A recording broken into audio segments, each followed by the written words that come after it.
Good morning, everyone. My name is Ty Pinkins. I am a veteran, I'm a lawyer, I'm an author, I'm a former communications aide to the President of the United States, and I'm running to be your next Secretary of State. It's an honor to be here today, and thank you to the Mississippi Economic Council for this platform to discuss the future of Mississippi, a future I am deeply committed to. I have spent my life watching our beautiful state navigate the ups and downs of economic development. Neither of my parents received a formal education. My mother got pregnant with me when she was 15 years old. She quit school in the 10th grade to give birth to me. My biological father left before I was born. My stepfather, who helped raise me, had already left school in the 6th grade to work on a farm driving tractors.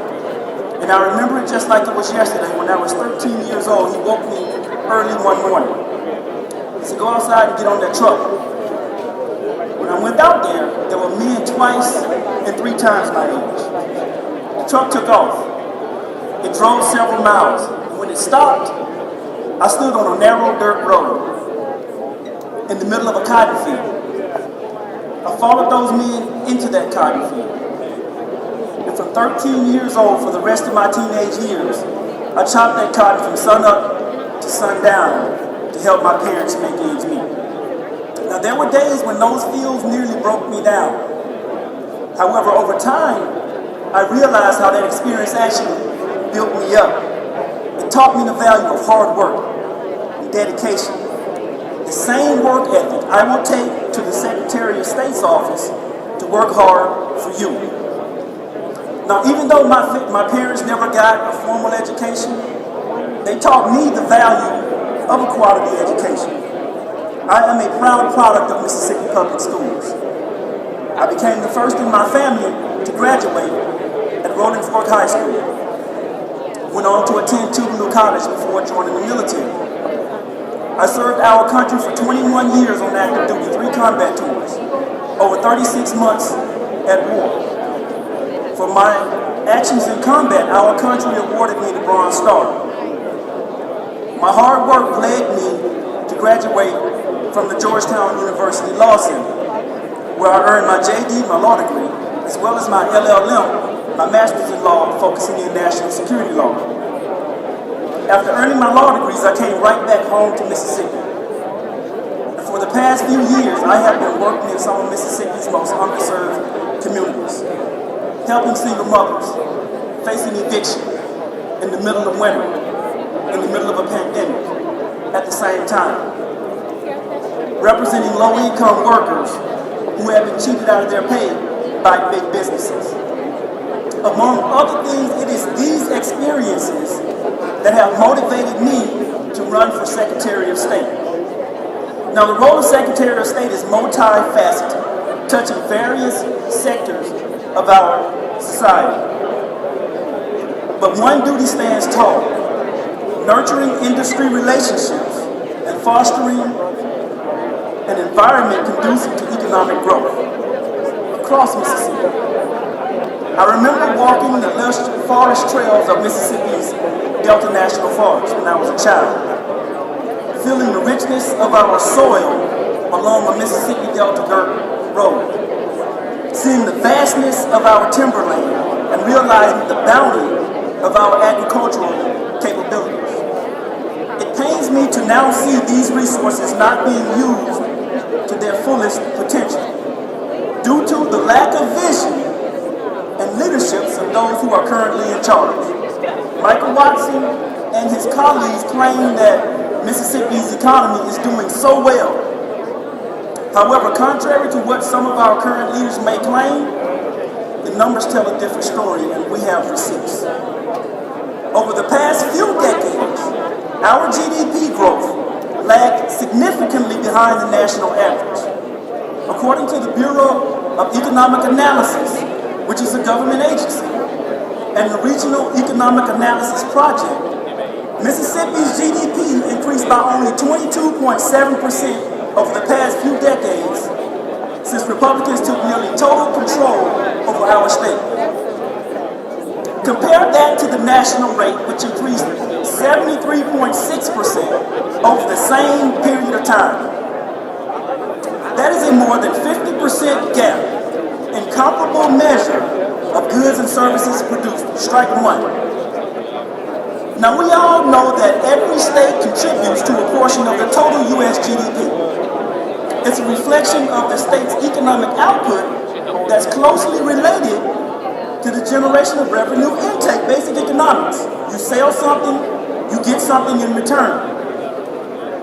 Mississippi's portion of the total U.S. GDP has actually shrank over the past few decades since Republicans have been in control of our state, from 0.68% in 1997 to 0.54% in 2022. Meaning Michael Watson and his colleagues have actually helped Mississippi fall even further behind the rest of the country with regard to economic growth and output, and therefore decreasing revenue intake. Strike two. What's most frustrating is that we have what it takes to lead on these things. Just take a look at one of our closest neighbors, Alabama, for example. From 1997 to 2022, Alabama's economy grew by 47%. Almost double the growth rate of Mississippi at 25.71%. In 2022, Alabama's GDP ranked 27th among all states, while Mississippi's once again stood at the back of the line because of the failed policies of Michael Watson and his buddies. Strike three. Get your glove and your bat, put it in the corner, go hang your shoes up because we're pulling you out of the game. This isn't about pitting states against each other, but about us asking the right questions. If they can do it, why can't we? Critics argue that Mississippi's present economic woes cannot solely be attributed to external factors or inherent state conditions, and I agree with them. Many of the policies implemented over the past several decades are not serving us. They have underinvested in public services like education. They are reluctant to expand healthcare. And there isn't nearly enough focus on infrastructure development. Folks, it's past time for a strategic intervention here. We need to invest in the sectors that are vital to sustainable economic growth like education, infrastructure, and healthcare. Because while numbers provide context, the heart of the matter is the lived experiences of our residents. The mom right here in Jackson who struggles to provide for her family despite working multiple jobs. The farmer over in the Mississippi Delta who can't seem to get ahead despite the fertility of our lands. The young graduate at Ole Miss, Jackson State, or Mississippi State who feels the need to leave our state in search of better opportunities.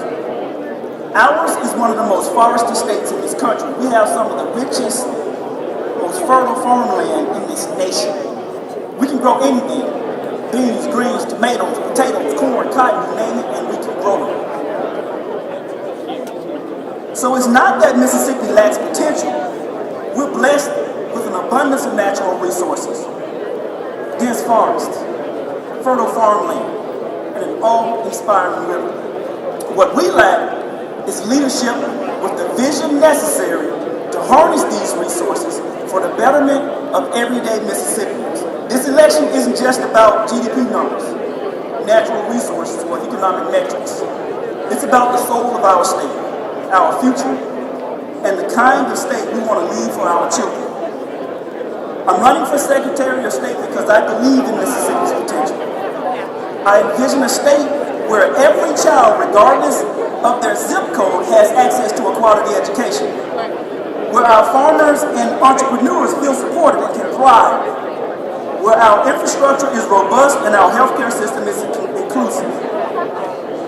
Because in a state which is literally known as the birthplace of American music, it is about nurturing a democracy that is reflective of the vibrant tapestry of voices singing out all across Mississippi. From the school teacher to the cafeteria cook to the concerned parent, singing out for well-funded schools and better pay for teachers. From the nurse to the neurosurgeon to the elderly community member, singing out about quality, affordable health care and higher pay for our nurses. From the postman to the policeman, singing out about safer communities for all of our families. And from the factory worker up north, out east and down south, to the farm worker in my beloved Mississippi Delta, singing out for better pay and a stronger economy. They all deserve better. Thank you for lending me your ears this morning. I am Ty Pinkins. I am running for Secretary of State because Mississippi deserves better, you deserve better, and together we can achieve it. Thank you so much.